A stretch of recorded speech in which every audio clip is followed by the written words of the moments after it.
I remember my first day being homeless. A friend told us in Providence there would be shelters, and I would be able to get housing almost right away.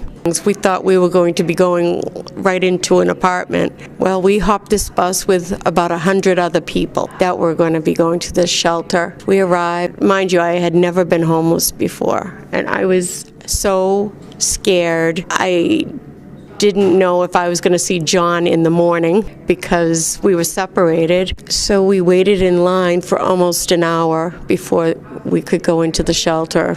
The people that were in charge didn't make it welcoming at all. They were giving me sheets and a pillow, and then we were told to go upstairs where we would be sleeping.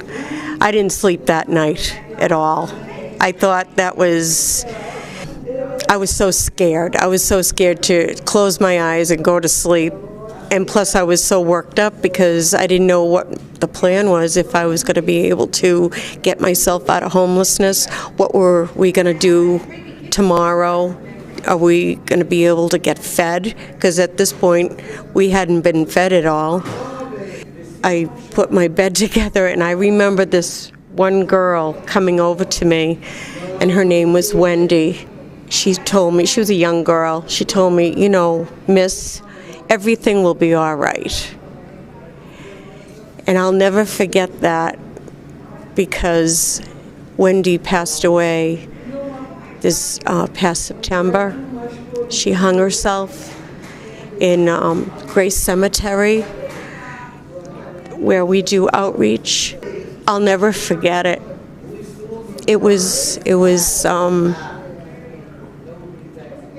the whole experience. I thought about it after Wendy passed away. I thought about would I have made it through that night, that very first night, if she hadn't said everything's going to be all right. Just those words, those kind words, helped me get through that.